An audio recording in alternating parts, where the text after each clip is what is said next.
Good morning, and thank you all for joining a discussion which I am confident that in 5 years' time, we will reflect back on as being significantly contributory to our industry's collaborative efforts to reduce our carbon footprint.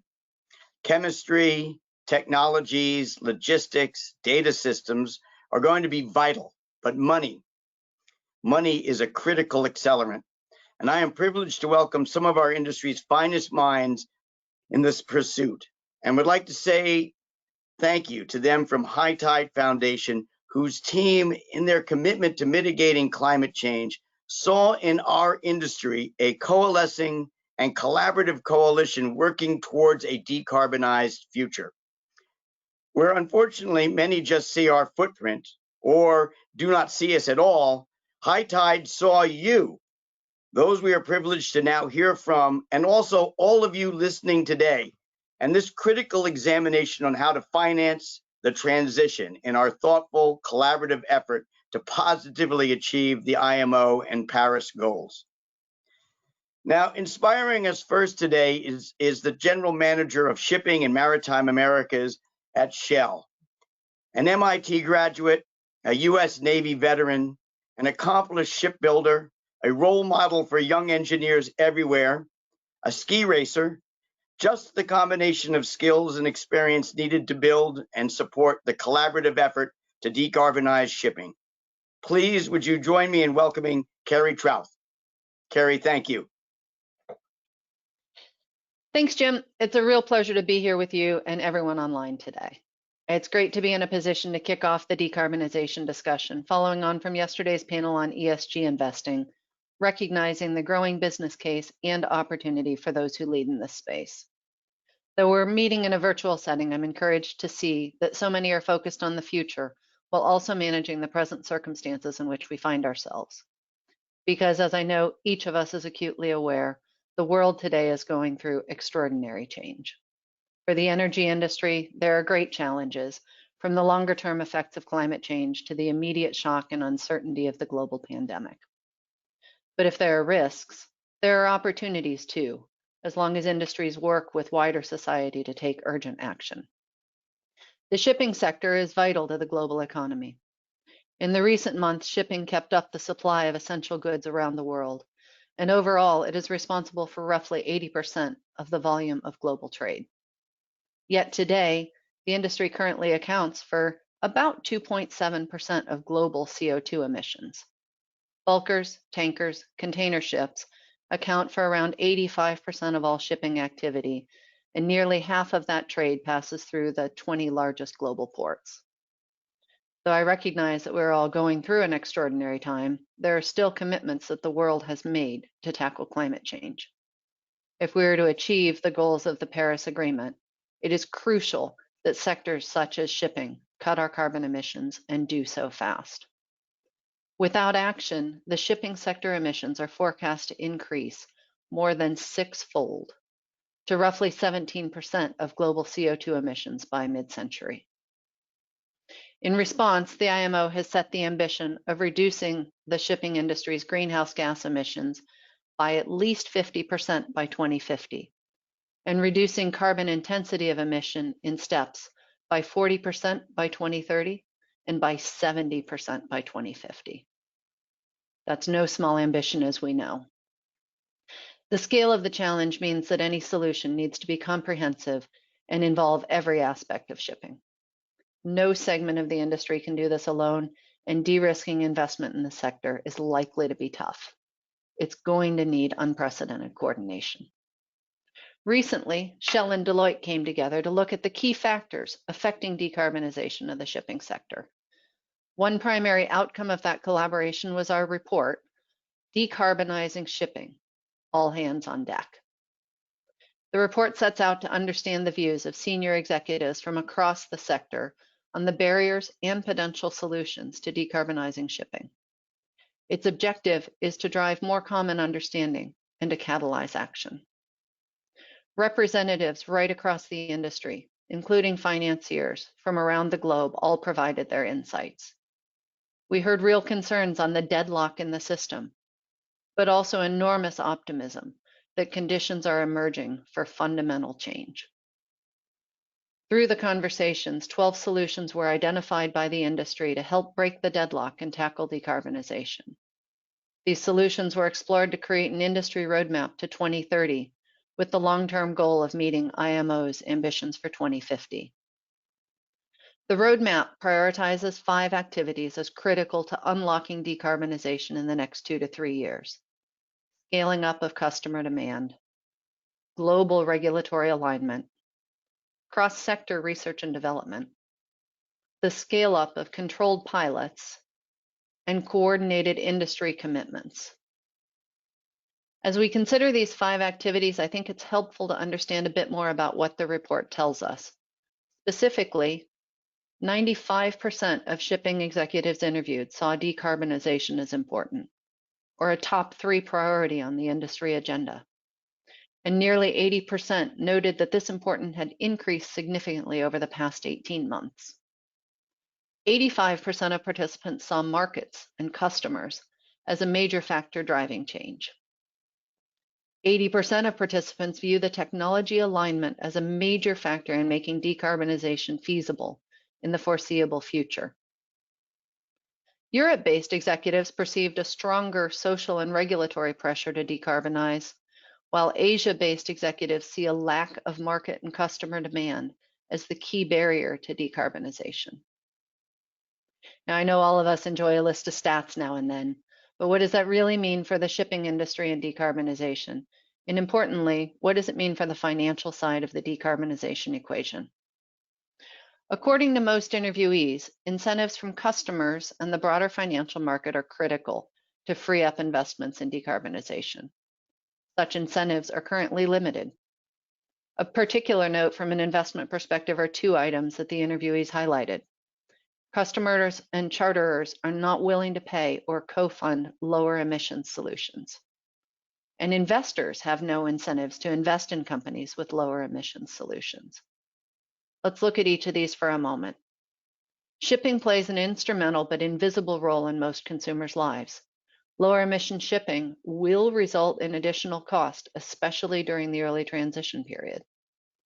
The report tells us that charterers and other shipping customers currently have limited appetite for additional costs, citing competitiveness concerns and the fact that shipping often represents only a small portion of their total emissions and cost. And initial signs of a more sustainable practice in shipping procurement criteria set by companies that are under high regulatory or consumer pressure, such as the automotive, food, luxury retail, and some large commodity sectors. However, there's currently insufficient demand to unlock investments at scale. When it comes to investors, returns of shareholders of shipping companies have been low over the last decade. Therefore, major operators have been reluctant to make major investments that further erode margins. Something else to consider when looking at financial aspects of decarbonization, financiers do not have the risk appetite to fund unproven technologies. Shipping companies rely heavily on loans, which make up approximately 70% of the capital in the sector. And according to most interviewees, loans have dried up in recent years as pressure has mounted on industry profitability. Smaller ship owners consider it particularly challenging to obtain funding for new ships, let alone for more sustainable alternatives, because financiers currently regard them as financially and operationally riskier. Recent incentives in green finance, such as the Poseidon Principles, are important signals of progress.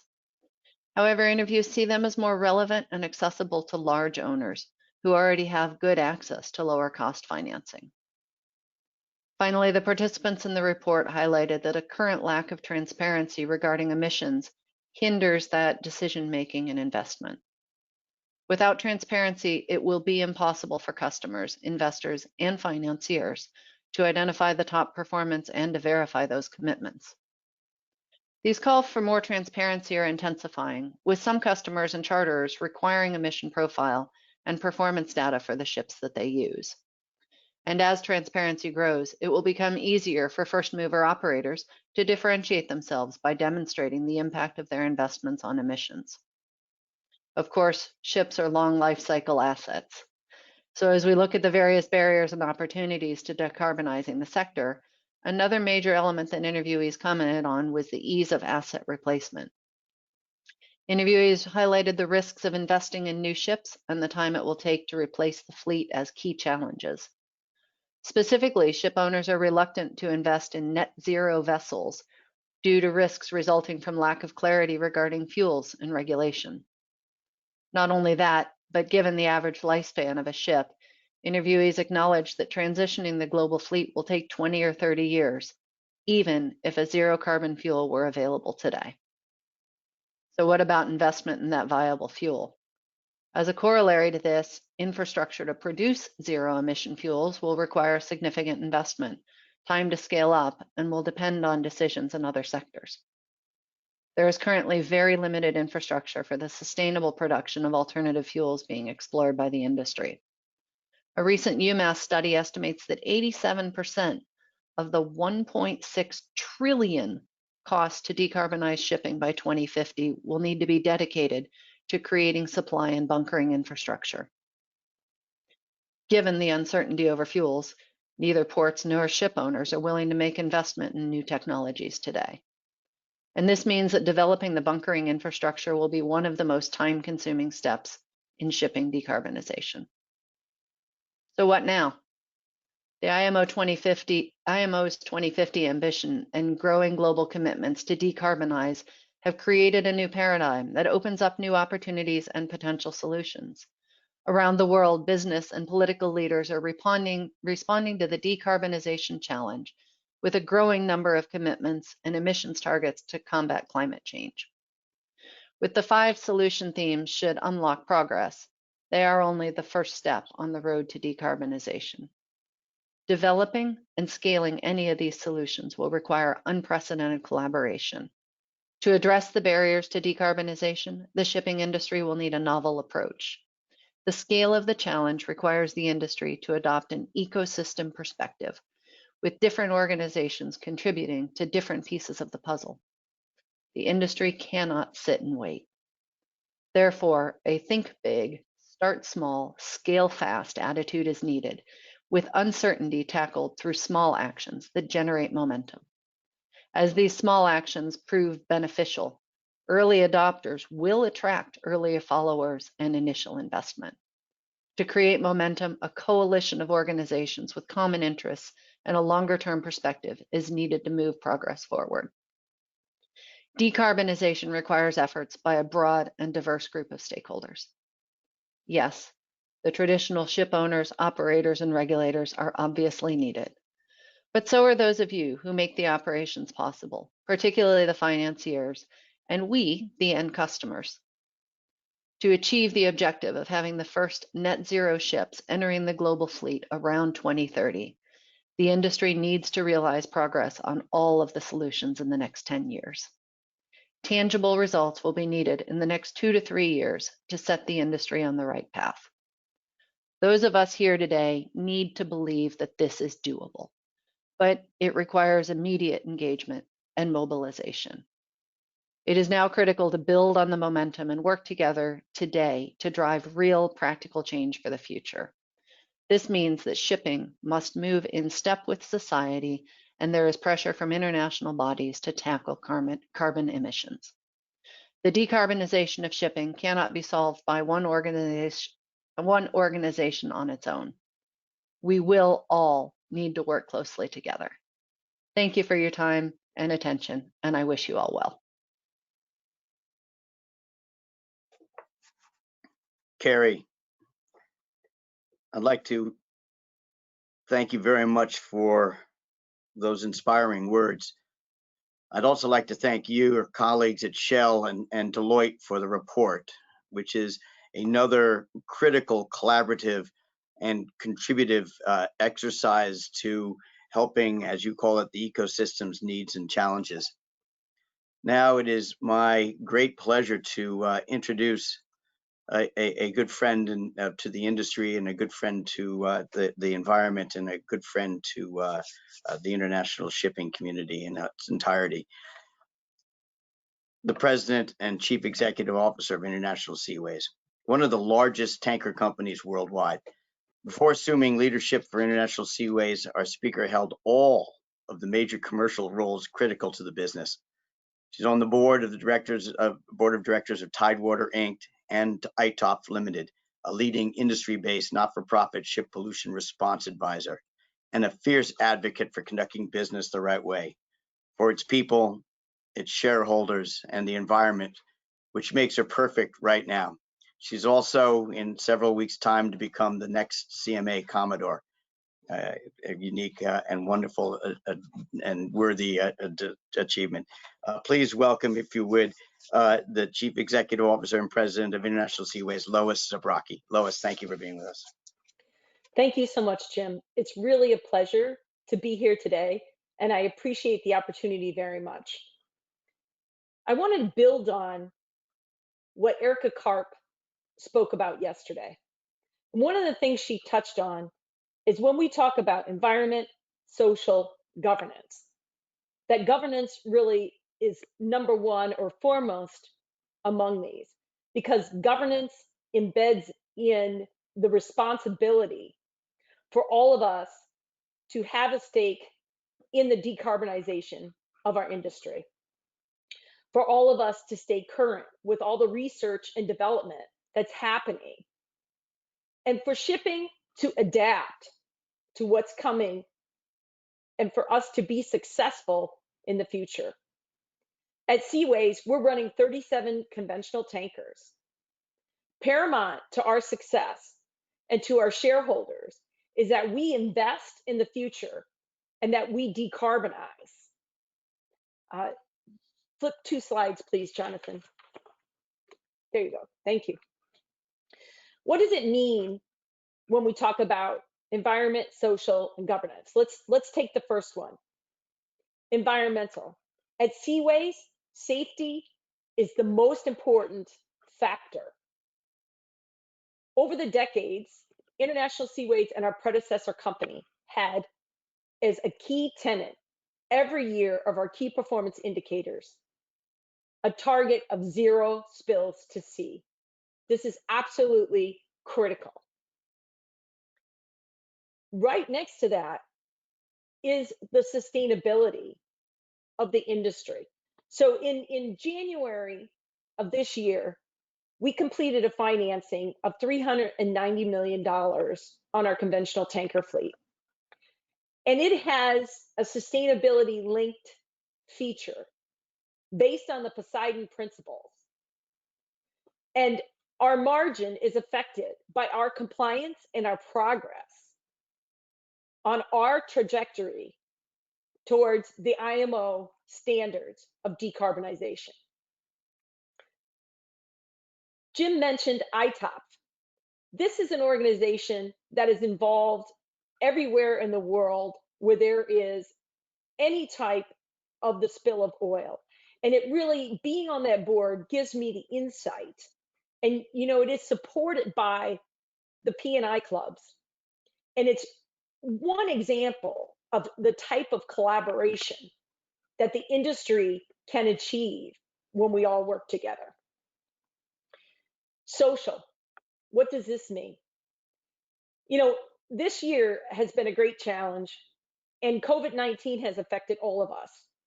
Never in my career have we had to deviate vessels to repatriate crew. And we're actually doing that today because we have crew members who are well overdue on their shipping out assignments, and they need to have humanitarian relief and to be repatriated to their home countries.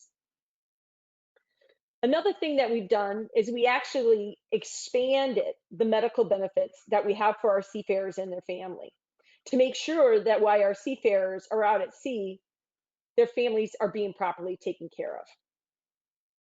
From a social component, it's also one of the features, I think, when you're involved in international shipping and we talk about diversity. Amongst our 30-some employees in New York, we have over 10 nationalities. And I will say that having a diversity of staff really does add to the bottom line when you get different perspectives and different cultural views. Then we talk about governance. International Seaways has been the #1 ranked tanker company in Michael Webber's scorecard for the last 3 years. This is a point of pride for Seaways, and it really just exemplifies the priorities that we've had throughout the years. It's very important. We have diversity. We have myself and another woman on our board. We have independence. We have experts from the maritime, experts from finance, experts in auditing on our board. And all of this contributes to a strong governance score. Next slide, please, Jonathan.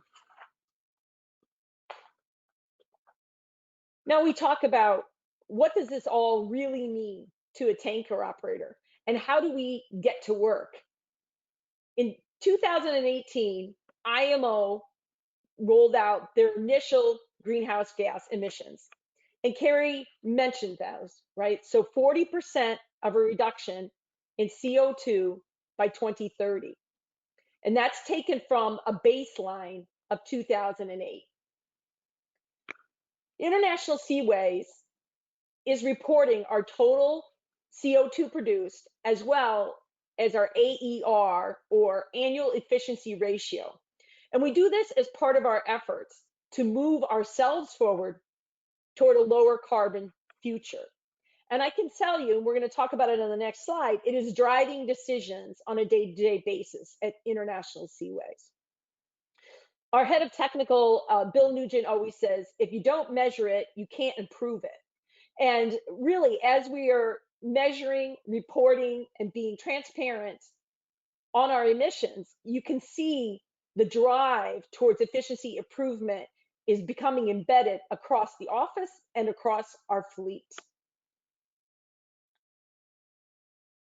What we note here, in 2019, our fleet achieved a Poseidon Principles fleet sustainability score of 1.06. What does this mean? This means that on our trajectory from 2008 to 2030, where constant improvement is embedded into that line where you must achieve, we are at 106%, which means we're 6% over that IMO trajectory for the year. So Bill and I sit down and we start to look at the budgeting for 2021 and what are all of the steps that we can take to get ourselves at least in compliance on this trajectory. Next slide, please, Jonathan. A couple of years ago, Bill rolled out a plan called Get to Green. And this is really something that's embedded in the Seaways culture. We work with a software company, and we have this software installed on all of our vessels, as well as in the office. And we work daily with the fleet to check on their efficiency measures and how they have become more efficient and improved and reduced their consumptions. From 2018, October, basically a year, between October of 2018 and September of 2019, our propulsion efficiency improved by almost 6%. What does this mean? This means that we reduced fuel consumption by 8,500 metric tons, or approximately 26,500 metric tons of CO2. Then we developed this propulsion efficiency measure and put it into our key performance indicators. For us, when we have KPIs, then that forms a component in our employees' annual bonuses. It really serves to highlight. It gets discussed at the board level, it gets discussed between staff, it gets discussed between the ships. Everyone is aligned in improving our efficiency. Fleet removal. At Seaways, we have upgraded our fleet, and as we have integrated more modern, more efficient vessels, this has also improved our scores. The modern vessels that are more eco-friendly are environmentally sound.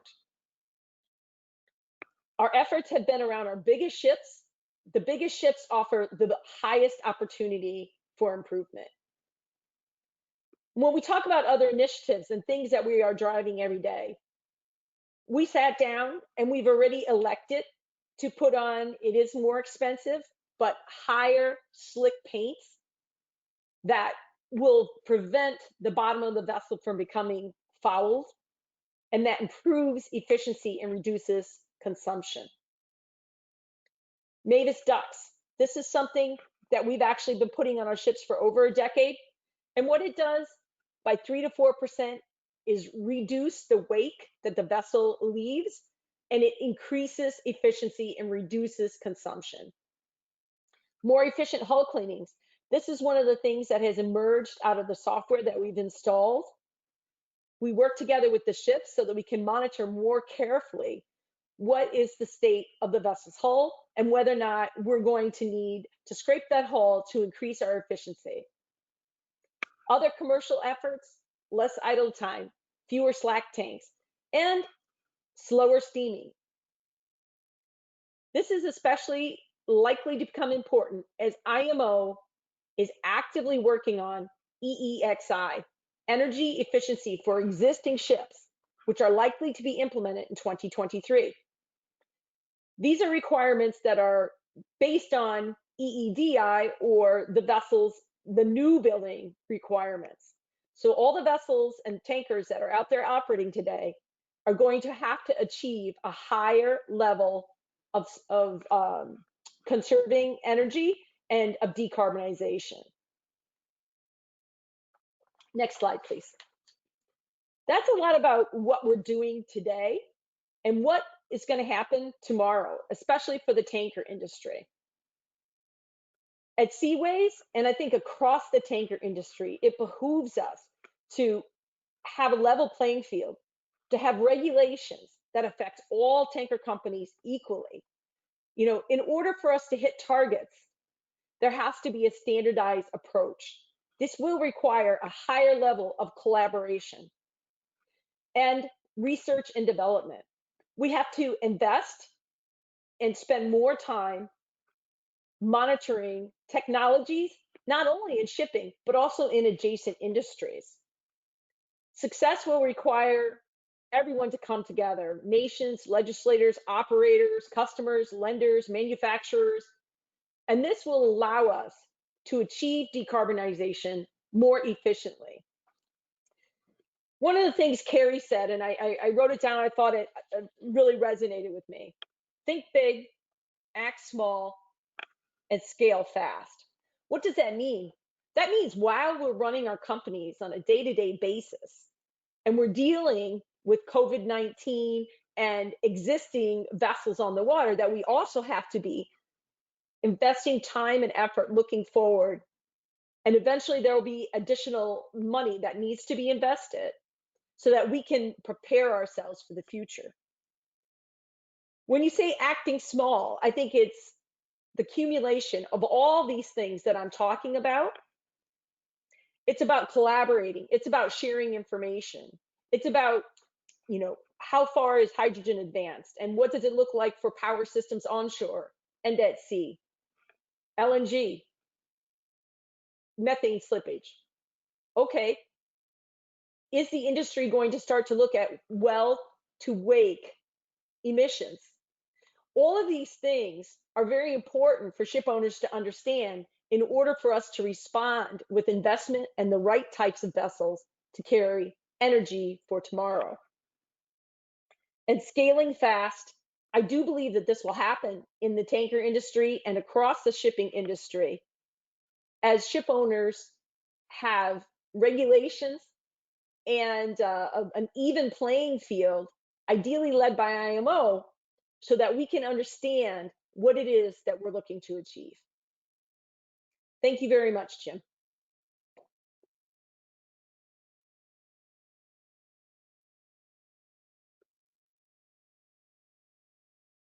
Lois, thank you very much for those very powerful and uplifting words. And thank you and your team really for your leadership, and particularly for your care, as you say, for your people. You're clearly inspiring those that work with you in your office, but you're also caring for your seafarers. And it's clear that that daily commitment is going to be good for the future. And when you think about data, you know, management's vision and a collaborative sort of working together approach, you know, that's a powerful force. Now, I'm going to save questions until we've gone through the other two panelists, if you don't mind.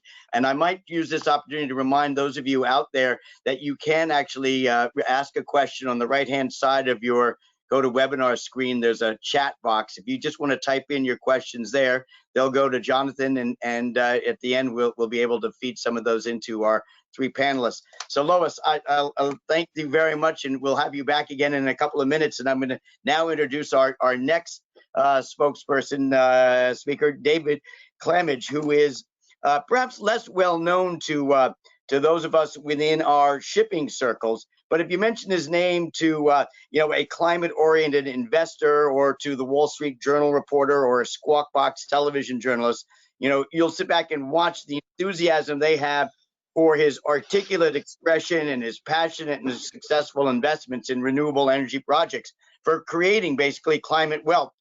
He has seen, financed, and led energy transitions. Please now welcome, the Managing Director of Salisbury Hill Financial and a consultant to Generate Capital, David Clamage. David, then thank you very much for your earlier smile this morning. See.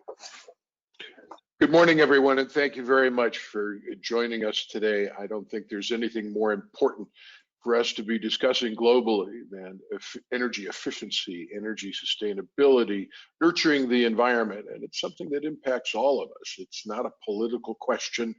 It's a question that we have to address in our businesses and in our personal lives. The quick introduction is Salisbury Hill Financial, where I am managing director, has been financing energy efficiency across the US and Canada now since 1976. So we're a bit of a pioneer in that space. And we firmly believe that it is the demand side of the energy equation, what is pulling energy, decatherms of gas and kilowatt hours and heating and cooling devices. And by reducing that pull side of the equation, and in your industry, by improving the energy efficiency of vessels as they plow across the seas, is the first step in addressing the energy equation. And then about 3 years ago, I joined with Jigar Shah and Matan Friedman and Scott Jacobs in the early days of what is Generate Capital. And we chose a very distinctly different path in how we will finance the sustainability equation across the US and Canada. And we are proud to say that we're going to be expanding into South America and Europe soon. We elected not to be a fund.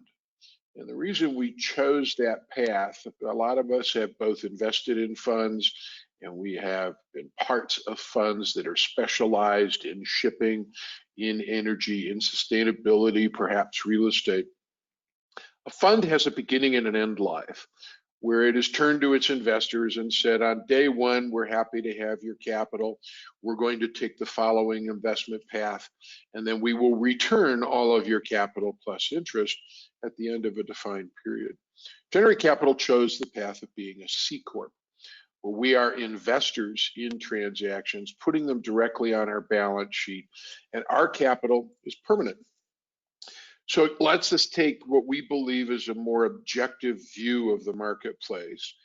We have no life limit to the loans that we make into the sectors that we serve, which include energy generation, where we're in geothermal, we're in solar, we're in waste to value, and in energy efficiency, where we are in behind the meter energy storage, we're in LED lighting, we're in the reduction of energy in heating, lighting, and air conditioning. So we're in a lot of asset classes. And from a 5.5-year standing start, we're at 1.2 billion. And that'll now take me out of the commercial and into why I think the capital markets have really improved dramatically. And this is very valuable to each of you in your missions, because you're really looking at today 2 separate and distinct sources of capital. You have the capital intrinsic to the maritime industry. These are lenders and investors that are uniquely qualified to understand the challenges that are core to your businesses. They know what vessels are worth. They know what the infrastructure is worth in order to do what you do. The energy side and the sustainability side and nurturing new technologies that are coming along might not necessarily be in their sweet spot. And that's where people like us come into the equation, because we view ourselves as a bridge to banking, if you will, nurturing these new technologies, new document constructs to deploy these technologies. And we're proud to say that by developing this investment thesis at Generate, from a standing start barely 5 years ago, we're now at $1.2 billion in assets. And one of the things that we're pleased to say is that bridge to banking, if you will, has really paved the rough spots across that bridge and has allowed financial institutions that heretofore would not have invested in behind the meter battery storage or motive power developed from batteries that you will all be soon adopting on much, much larger scales. And we're seeing large banks, global institutions that have followed us as we've de-risked these technologies and invested the time and money from our side of the table in learning how do batteries function, how do technologies that are constructs of document as opposed to boxes and widgets, for example, community solar, where 3 years ago banks turned their nose at community solar, and we now have 9 figures in assets in just the state of New York. And the meaning of these deployments in your business is you're not just going to be pioneering new technologies in shipping, because that will be very, very important. You are each leaders, and the 2 previous speakers were talking about some of the unique tech that's going into these markets. I never would have thought of specialized paint to improve hull surfaces as an example. And we've looked at technologies that allow for the recovery of fuels and waste that come from your vessels while they are both at sea and in port, to not only recover that waste, but reuse that waste, take the resulting carbon output. Because the decarbonization of the planet is really central to our futures. It's not just for us, it's for our children and our grandchildren, and it's very, very important.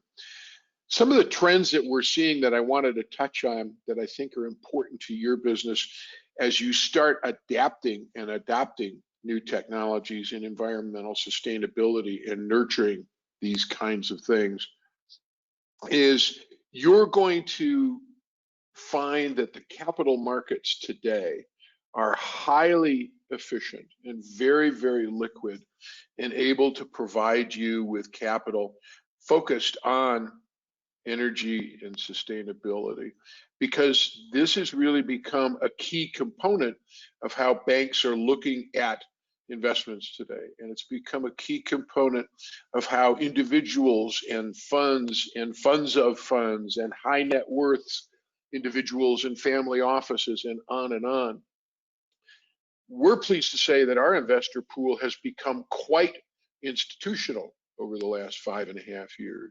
And I'm pleased to say that some of the institutions that have invested with us include the Queensland Investment Corporation, which is functionally the, if you will, the retirement fund for government employees in Queensland and Australia, the Alaska Permanent Fund, which is the equivalent for the employees in the state of Alaska. So this shows you that capital is being drawn into these marketplaces. So your ability to find pioneering capital to adopt this kind of technology, I think, is readily available.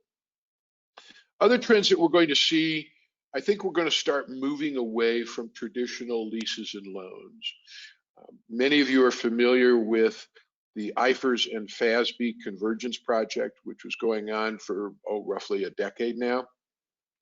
With global adoption, 12/31/19 and 18 for publicly traded companies and 12/15/20 for everybody else, and made retroactive, which is going to put good old-fashioned leases that many of us have used to keep assets off our balance sheet firmly on our balance sheets, so that the ability of investors and shareholders globally to look at your financial statements and my financial statements and see them on a level playing field and a standard metric, that's really what convergence was all about. And so we think traditional leases and loans, they're fading away. As a service models are increasing in popularity for two reasons, not just the balance sheet management that I just spoke of, but also allowing you to have one throat to choke, if you will. You're going to be able to outsource the management of your batteries to someone who is expert in batteries and buy battery commodity, kilowatt hours, as opposed to actually paying for the battery. It's a little bit of a variation on the old King Gillette saying, I'll give you the razor for free, you just need to buy blades. And this gives you the opportunity to, again, preserve your own capital and outsource those functions. We're going to see a significant shortage of tax benefits, not just in the United States, but globally, because as the major money center banks around the world are being highly stressed right now, and many of their corporate counterparts in all but a few industries are being highly stressed and therefore will have lower profitability, their appetite for tax benefits where they exist, like investment tax credits in the United States or depreciation benefits, that's going to decline. So you're going to see a shortage of tax benefit. Interest rates, I'm an economist by education, so that means I can point two directions simultaneously. I think interest rates are generally going to rise. The printing of money is highly inflationary activity. We need to continue to attract investors to our bonds. I have been wrong about that equation before during the Great Recession. I think I'm going to be right this time, but if I'm 100% correct, I will be attending this next webinar from my new home in Tahiti. The last thing I'll leave you with my talk today, for those of us who are old enough to have watched Dustin Hoffman and seen him in The Graduate, where the magic word was plastics, I think the magic word today is batteries. Battery technology is advancing at a very, very rapid clip, not just in energy density, but in weight and in reduction of the form factor, so that you'll be able to get more kilowatt hours on the size of a battery. And you'll also find that the safety factor in batteries is improving dramatically. Companies like BYD actually manufacture a battery that you can shoot with a gun and nothing happens, whereas other battery technology, that would be ill-advised. So I'll leave you with the thought that the smartest people investing in and around ESG, and I focus predominantly on the energy portion of that equation, will tell you that altruistic forms of capital are fading by the side. We're seeing many, many more institutional investors, so you should be encouraged that the capital availability is definitely there for you and your institutions and companies as we decarbonize our planet. Thank you very much. Wow, here's to you, Mr. Klamich. Thank you very much for those very uplifting, encouraging words. It's great to hear someone with your experience talk about the fact that there is a bridge to the future, and that our help to sort of de-risk the options that we're looking at. And I was encouraged to hear by about the institutionalization of kind of pioneering capital. So from us here at Money to you and your words to, as I say, God's ears, thank you very much, and continued success with your pioneering and very successful work. And now I'm going to bring in our final speaker for the moment, and David, we'll see him again one more time for a question at the end. And I'll remind everybody one more time that if you want to type in a question, you can. Our next speaker has time and again created products and services based on rigorous adherence to data analytics. And we've heard again and again the importance of data. You can't fix what you haven't measured. Analytics and a deep commitment to and close understanding of our industry. He and his team across the globe bring a strict discipline to risk analysis. And as we look to what Carrie said, to de-risk the current decarbonization transition, it's no wonder that he and his team are once again out front with their thinking. Please, would you join me welcoming President of Marsoft, Dr. Arlie Sterling. Arlie, thank you very much. Jim, thanks so much for the opportunity to speak here, and what a tremendous panel to be following. I couldn't keep track of all the great ideas I heard, but I did pick up a few. And John, maybe if you could turn to the presentation, I could highlight where what I thought were some of the critical points. You know, the word that I heard over and over again was collaboration. And I think that is exactly what we've learned in the exercise that I'm going to describe to you going forward. We call it a little bit differently. We say teaming for success. It is what we've discovered is that this industry is in many cases very siloed and doesn't really see what's going on that in those other silos. But the other thing, Jim, we've learned is that there's a tremendous enthusiasm for change and to change the way we're doing business. And so what I'm going to be doing in this presentation is kind of showing where that teaming can be most successful and how it can have immediate and significant benefits in terms of reduced carbon. John, can we take a look at the next slide, please? So we began our, if you will, decarbonization strategy development over the past several years, and it really gained momentum when we got to a very, very specific focus in our research, which is to look at retrofitting. Some of the things that we heard from Lois earlier are so important to the industry right now as we've come to understand even better. And the background to this is very simple. Much of the world's shipping fleet is today operating in a business environment, in a marketplace for which it was not designed. As a consequence, it's operating less efficiently than it could. And if we can squeeze those inefficiencies out, we can make a significant difference to decarbonization. We started this project with three ambitions. One, we wanted, like we always do at Marsoft, we wanted to get the science, we wanted to get the facts clear. And to do that, we took a unique path, which I think has been very powerful for us. Once we had the critical technical performance issues resolved, we wanted to understand what were the financial, the business decision issues, the critical steps that some in the current environment said, no, we're not going to make these investments, and how we had to change that. And finally, and I think this is a really important message in light of all that we've heard in the earlier statements, we wanted to transform our business to be an effective partner in this decarbonization program. And that's something that I'm going to also talk a little bit about. Before I go into details, I just want to credit the great collaboration that we've had from many in the industry. The support of the High Tide, of course, has been a critical factor, and you heard Jim's enthusiasm. It's really rubbed off on us and made a huge difference. MIT, I tell you, it's like drinking from a fire hose. The team there assembles more PhDs, does more work in hours than you could imagine. And we've had a great collaboration with them. I want to give a real shout out to people like INSW, Ardmore, and others, owners who have stepped forward to contribute information, to give us that critical input that have helped us to demonstrate we're on the right path and identify ways we can improve our path. I'd also like to say that no conversation is sufficient without talking to the OEMs, people like Wärtsilä, who's being very innovative, very forward-looking, have been a great discussion partner. And finally, as we've all learned, getting to those CO2 market makers is going to be more and more important going forward. So John, if take us to the next slide, I'll talk a little bit more about, first, what we say is just the facts.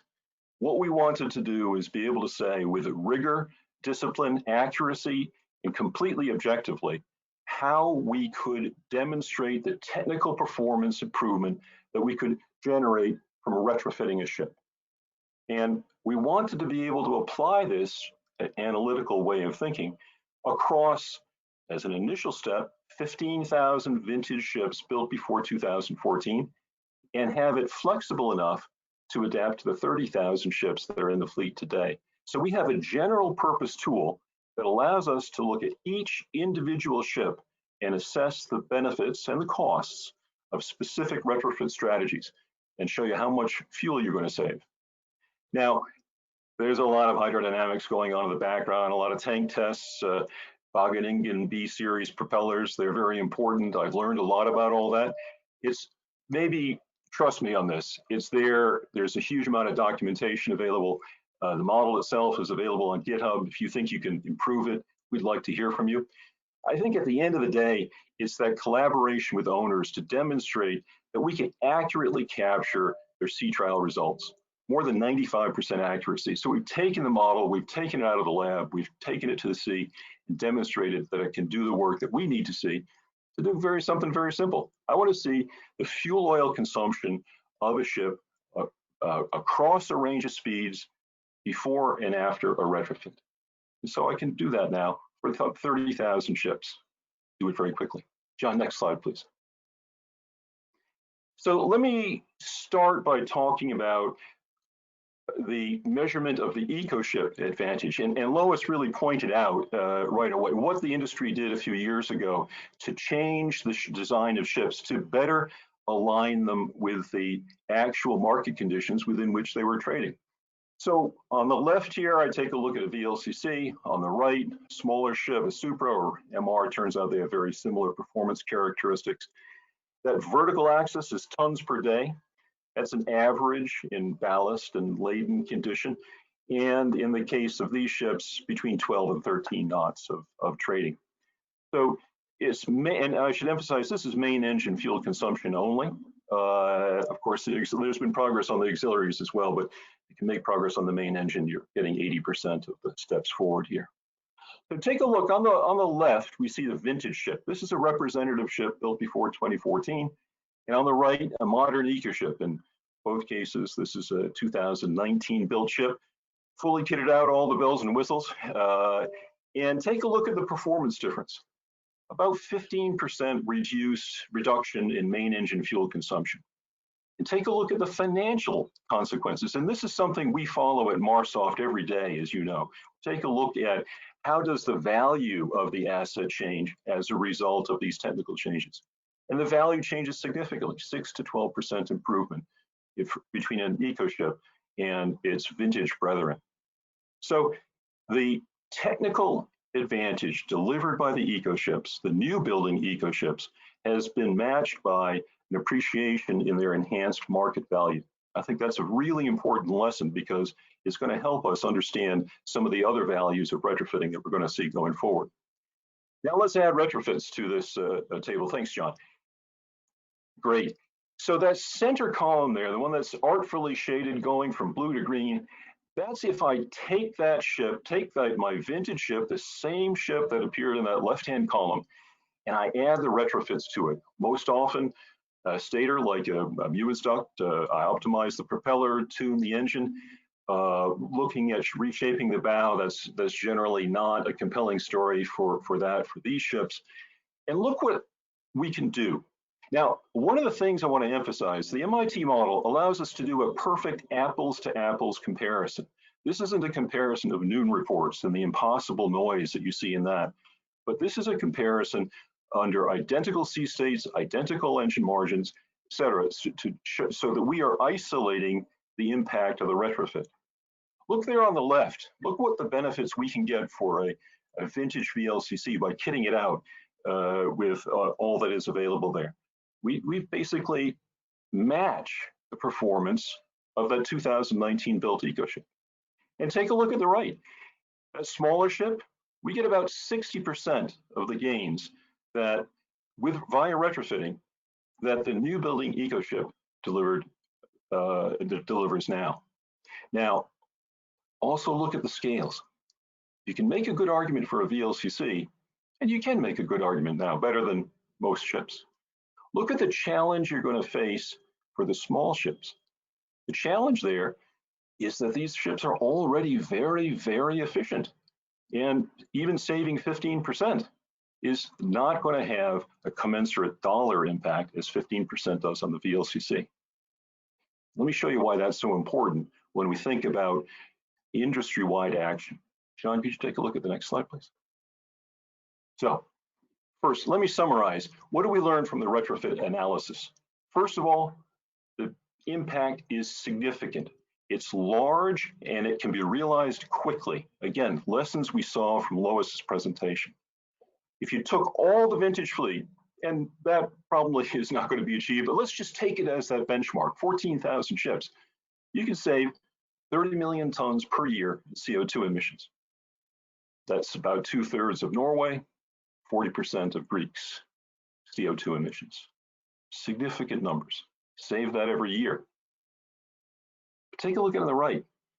The challenge is, it's a difficult financial argument to make. You have to have a patient Patient capital.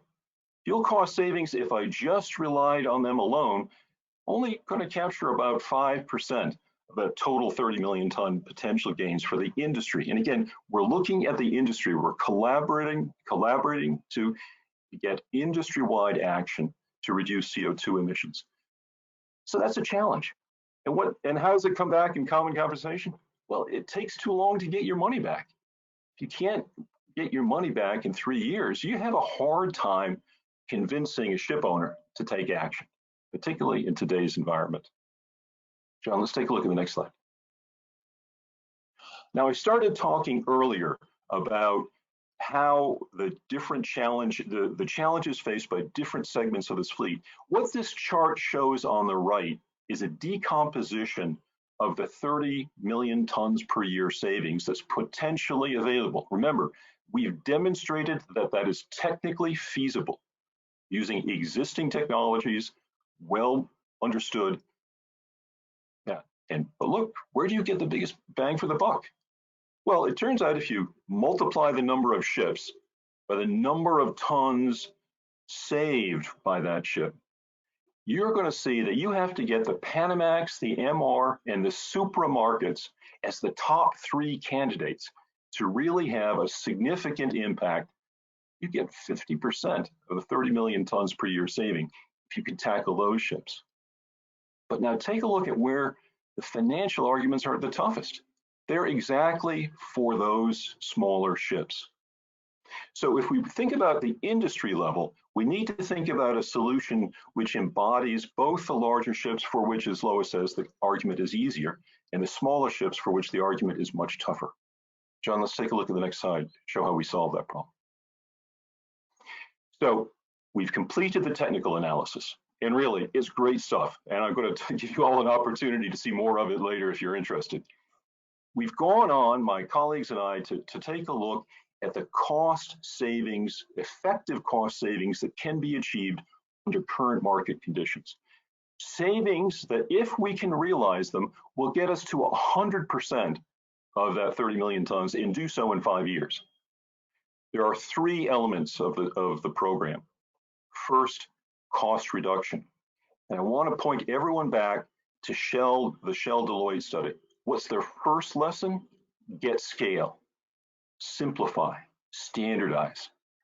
I can't tell you how many, and again, the conversations with Marcella are just one example of people who are excited by the opportunity to start thinking first of selling hundreds of their units, not 10, not 5.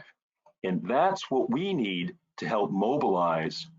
We need to help mobilize scale in order to help the OEMs achieve that goal, those cost savings. And I think, again, this is the hard part. The negotiations begin now.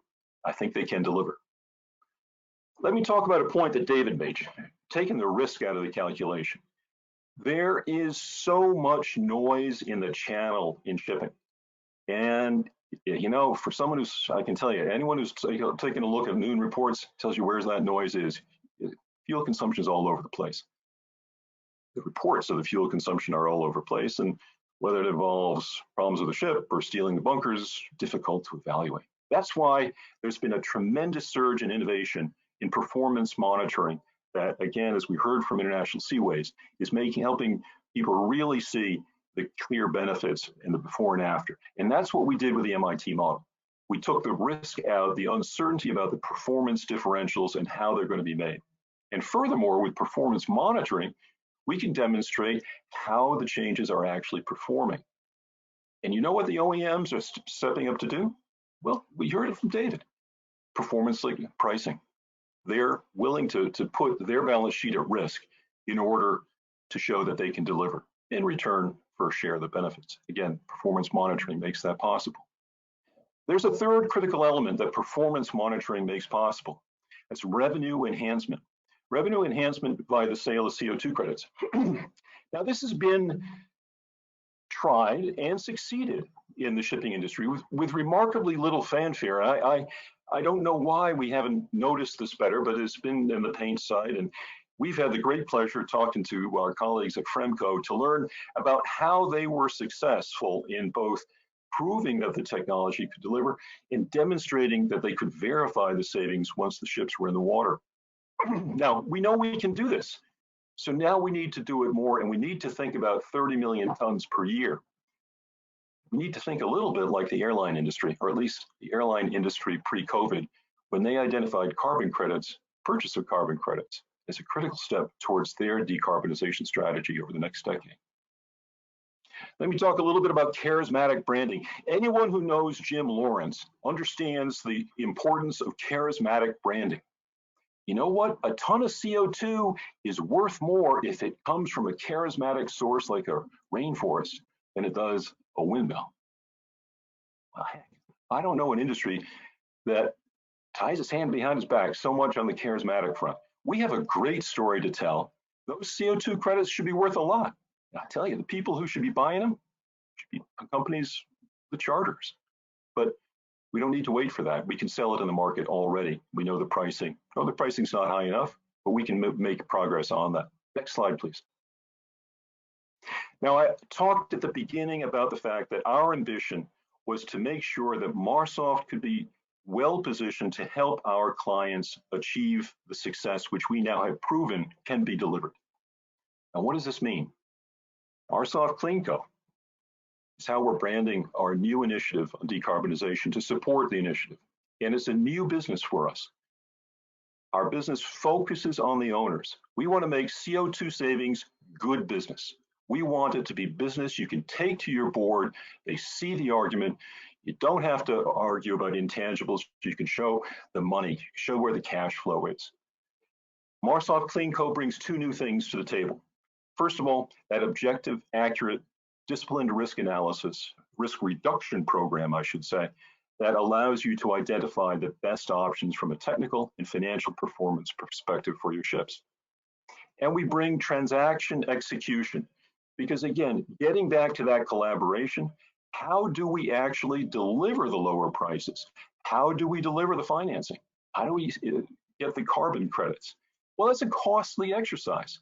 It's a costly exercise that we are in discussions with each member of the value chain there to show how they can step up, how if we can deliver scale to the OEMs, how they can step up and deliver lower costs. If we can deliver risk reductions to the banks, they can step up and offer preferred financing. If we can show how to reduce the cost of capital in a standard way, how to get the carbon credits in a standardized fashion, then we can get to the carbon credits market. I want to highlight here, the banks have a critical role to play. With the Poseidon principles, they've stepped up, they've taken critical steps forward, and they bring scale to the table. The Poseidon principles signatories probably, between them, will look at 6,000 or 8,000 ships. Almost half of those ships are likely to be in that vintage category. There's no better way to start the decarbonization action strategy than it is to take a look at the bank's portfolio and help them do more business with their existing customers, make them more profitable, make those assets more valuable. That's a conversation I look forward to having with each of the bankers who are listening in here. Now, John, next slide, please. You know, I can't tell you how many people come back to me and say, okay, show me the beef. Show me what that is. Take a look at my ship. Tell me what you could do for me. As part of a Marine Money Week special offer, we're going to do that for you. If you want to deliver to us the 25 questions we need to know about your ship and the sea trial data, we'll come back with a report to you at what you can achieve with retrofitting. We'll do it at no cost. We do it because this is important for the industry. And frankly, building that database, that validation, contributes to the momentum of our program. If you're interested, mcc@marsoft.com. Please give us a call. Thanks. Jim, thank you very much.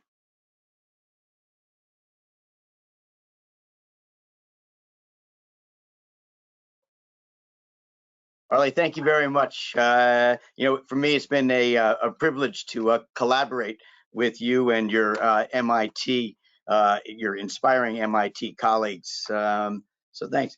I think John is going to pull up our other two speakers, and what I might do, Arlie, while they are rejoining us, because we're a little limited on time, is I might ask you. Oh, there they are. Lois, I'll keep to the original order. I'll ask you the the first quick question and then move on to David and to Arlie. So those of us at Lois, as you know, in this cyclical business are, I believe, a little bit cautious about when ascribing rising freight markets or company valuations associated with major industry change as a new paradigm. But I'm curious, as you plan International Seaways' future value propositions, whether this time, this commitment to industry-wide decarbonization, is it perhaps different? You know, you're combining a couple of principles there, but what I will say in particular, I think that the pivot that the industry is undergoing is, without a doubt, we're on the train, right? This is happening. And, I think the industry always surprises, look at IMO 2020, a lot of, years of time and effort of study and figuring it all out. And it was pretty seamless where I suspect that, to a high degree, 99% of international tankers are compliant with IMO 2020. And as we get IMO out there in front, and set down, okay, where are the hurdles? What does it look like that the industry will be successful in pivoting toward that and overcoming that? Thank you. I like that optimism. David, very, very quickly with you, I would ask you to what extent you believe that business, industry, and finance will have to lead the climate change mitigation initiative. But are there contributions that you think governments here and elsewhere can make that would be contributory? Well, I'll take your last part first, because I think a lot of the pioneering technologies, such as we saw solar in the very early days, were benefited by significant tax credits that allowed these new technologies to be deployed, followed by government regulations, which mandated that these energy efficiencies and energy generation and environmentally sound practices also be deployed. So yes, I do think governments have a significant role to play. And then on the commercial side, banks, users such as the ship fleets, users such as the companies that avail themselves of the capacity of these ship fleets, have to also mandate and be willing to invest in these technologies, because if they don't, then what we'll find is investors like me won't be able to deploy our capital. Investors like the banking community won't be able to deploy our capital because there will not be a willingness to pay for it. And at the end of the day, we're going to run out of dead dinosaurs and we won't be able to pump them into our ships. So I think we need to find alternatives. David, always ready with a good verbal picture. Thank you so much. So Arlie, I'll give you the last word. At some point in the near future, hopefully, you're on the 60th floor of the Chrysler Building, and you step into an elevator, and there's Lois and there's David. What is your elevator pitch in the 30 seconds you have writing down for the MIT Marsoft CleanCo concept? So, Lois, you understand already, there's money to be made by reducing carbon emissions. If I can come to you and help orchestrate the industry to bring you a lower cost solution, one that helps you sell that profit-making story that you've already got there, would that make a difference to you, Lois? And can I help you do that? David, I'm talking to, thank you. So David, I'm talking to now to banks, and that's maybe a little bit different of investor or capital than you're typically involved in. But as a banker, you have a unique opportunity to contribute to this business. You already have the first lien mortgage on the ship. All those retrofits that we're going to put on are going to become parts of the ship. Is that something that you want to build upon, to help your clients create a more profitable business? Would that be interesting for you? Absolutely. Then Jim, Arlie, I can tell them how to do those two things. I can see them wanting to go back up to the 60th floor and ride down again. Ladies and gentlemen, we have maybe John, time for one question. I'm very respectful of the next group's time. I don't want to break in, but maybe one question for the group. Yeah, so we had one question that came in while Lois was speaking, but I think it can be, spoken to by all of you. Given new technologies and the ambitions for 2050, it may look as if the expected economic life of vessels will be shorter. Are you considering a shorter expected life today than in the past when making investment decisions? And if yes, by how much? Okay. Do you want me to start, Chin? Sure. So, you know, in a form of speaking, I would say yes, in the sense that, you know, when you look at the new building order book today, is very low. And why is that? Because vessels that would be ordered today would be delivered in 2022, and then you have a 25-year life for that asset. So, you know, while I think the regulations and you know, everybody gets on board, is LNG going to be an interim fuel towards another solution? You know, owners, I think, you know, are being careful about splashing out money for conventional engines, as well as splashing out money for dual fuel engines that we don't know how long those lives will last, or if that will become a stranded asset. So I do believe that owners worldwide are considering this heavily. There's no real solution for that yet. David, have you seen instances in other industries where you know people are cautious about putting cash out until there's a bit more clarity on technology? Very definitely. And what we have seen is they look to the institutions, the banks, the independent investors, and the users, that combination. And the OEMs are going to try and make a case that they have extended the life by using retrofit, such as Arlie was talking about. And so I think those combinations of data points, particularly the data that Arlie has talked about and Lois's experience in actually using this tech, is going to be instrumental in extending the life of these new assets. Right. Well, Arlie, I think David said it about as well as could be. So I think, being respectful for the time, I'd like to thank all of you for really, truly an inspiring and uplifting start, and to Carrie also, who's not with us. Thank you all very much. And I'll leave you to go. And I'll just say now that we're going to take a 5-minute break. Yes, a 5-minute break. A 5-minute break. During which time, you know, feel free to get up and move back. But the show will start following that. It's going to be moderated by our conference partner, DNB's Ted Jadek, who is currently the president and CEO of DNB Markets Inc. Prior to his current role, Ted spent 20 years as a shipping finance banker in DNB's bank's shipping, offshore, and logistics division, including stints here in New York, Athens, Oslo, and London. His last role in the bank prior to joining the broker-dealer was that of head of all international shipping finance activities based in London. So one can easily see that as we move forward in the transition, where finance is the vital accelerant, Ted is actually the warp engine. He has brought together an enormous array of financing experience and ideas in the session titled Show Me the Money, which will start in 5 minutes. Ted, thank you. And once again, thank you to the three of you with us right now. And I'll see you all in 5 minutes. Tim, thank you.